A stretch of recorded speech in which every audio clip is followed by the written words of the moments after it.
Assalamualaikum warahmatullahi wabarakatuh. Pada kesempatan kali ini, saya Nabila Nur Azizah dari kelas KPIC mata kuliah Komunikasi Massa akan mempresentasikan mengenai teori kultivasi. Yang pertama yaitu latar belakang teori kultivasi. Gagasan ini muncul karena adanya situasi yang terjadi pada tahun 1960-an di Amerika. Dan teori ini pertama kali dikenalkan oleh Profesor George Scribner, dan tulisan pertamanya ini memperkenalkan teori yang terdiri dari Living with Television, The Violence Profile, dan Journal of Communication. Dan awalnya Scribner ini melakukan penelitian mengenai indikator budaya di pertengahan tahun 60-an dan untuk mempelajari pengaruh menonton televisi. Dalam garis pemikirannya, Gebner melalui analisisnya yaitu menunjukkan bahwa komunikasi massa, terutama televisi ini, mengkultivasi keyakinan tertentu mengenai kenyataan yang dianggap suatu yang umum oleh konsumen komunikasi massa tersebut. Dan sebagaimana yang diutarakan Gebner, banyakkan dari apa yang kita ketahui atau yang kita pikirkan itu sebenarnya tidak pernah kita alami sendiri secara pribadi. Dan kita mengetahui hal-hal tersebut karena adanya cerita-cerita yang kita lihat dan yang didengar di media. Lalu selanjutnya ada asumsi teori kultivasi. Ketiga asumsi ini menyatakan hubungan antara media dan budaya. Yang pertama ada televisi. Secara esensi dan fundamental berbeda dengan bentuk-bentuk media massa lainnya. Lalu yang kedua, televisi membentuk cara berpikir dan membuat kaitan dari masyarakat kita. Yang ketiga ada pengaruh dari televisi yang terbatas. Lalu yang selanjutnya ada inti teori pada teori kultivasi.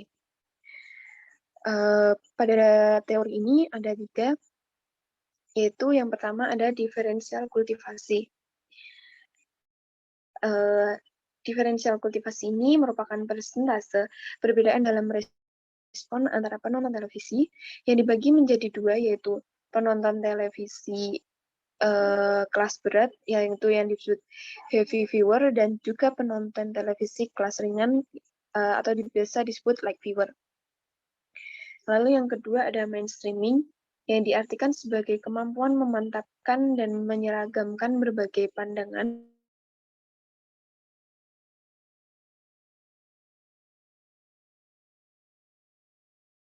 views within a society.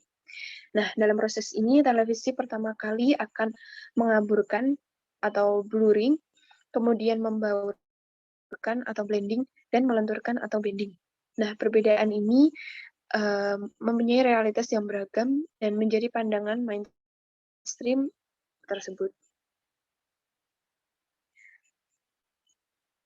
Next, selanjutnya, mainstreaming ini biasanya terjadi ketika terutama bagi penonton kelas berat atau heavy viewer, melalui simbol-simbol televisi mendominasi sumber informasinya lainnya dan ide mengenai dunia. Karena menonton terlalu banyak, adanya konstruksi realitas sosial, seseorang bergerak ke arah mainstream. Lalu yang ketiga ada resonans, yaitu memiliki pengertian mengimplikasikan pengaruh pesan media dalam persepsi realita yang dikuatkan ketika apa yang dilihat orang melalui televisi itu apa yang mereka lihat dalam kehidupan nyata. Nah, dalam resonansi ini terjadi ketika adanya hal-hal di dalam televisi, dalam kenyataannya kongruen dengan realitas keseharian para penonton. Dengan kata lain, realitas eksternal objektif dari penonton beresonansi dengan realitas televisi tersebut. Lalu yang selanjutnya ada kritik teori kultivasi. Meskipun teori yang lain ini diperkenalkan oleh George Gebner, Hal ini sudah diterapkan pada analisis yang berkaitan dengan tayangan televisi. Namun, ada banyak kritik terhadap teori ini. Dalam hal ini saya menjelaskan 3 hal kritik terhadap teori kultivasi. Yang pertama ada Hawkins dan Pingree menyatakan bahwa korelasi antar terpaan televisi dan kepercayaan halayak membuktikan hubungan adanya sebab akibat. Dan tayangan ini di televisi membentuk sebuah realitas sosial yang dibangun dengan cara tertentu, dan akan tetapi realitas sosial ini bisa jadi mempengaruhi perilaku tersebut. Yang kedua ada Dennis MC Quayle yang berpendapat bahwa simbol-simbol struktur perilaku halayak dan apa yang dilihat halayak pasti banyak dipengaruhi oleh latar belakang sosial budaya. Dan sikap kita tidak hanya dipengaruhi oleh televisi saja, tetapi juga oleh media lain, pengalaman langsung orang lain, dan yang lainnya. Lalu yang terakhir ada Kondri. Kondri ini menyatakan bahwa program televisi yang berbeda akan memberikan kontribusi yang berbeda dalam membentuk realitasnya. Lalu ada pendapat dari saya sendiri, yaitu analisis kultivasi ini merupakan keluaran yang umum dari penonton televisi tersebut, namun dalam penerapannya ternyata hal itu bukan fenomena yang universal. Faktanya ada yang berbeda dan dipengaruhi oleh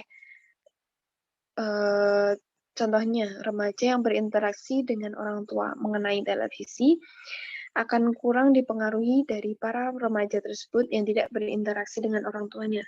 Selain itu, dalam penerapannya ternyata terdapat perbedaan pendapat mengenai apa yang dapat disebut sebagai kekerasan dalam program televisi.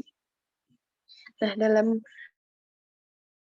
ini memang banyak sekali kritik terhadap teori ini. Namun demikian, dalam kenyataannya teori ini dapat kita lihat pada masyarakat, terutama pada anak-anak yang masih mudah dipengaruhi oleh pesan-pesan yang disajikan dari televisi tersebut. Sekian dari saya. Apabila ada salah kata, saya mohon maaf. Terima kasih. Wassalamualaikum warahmatullahi wabarakatuh.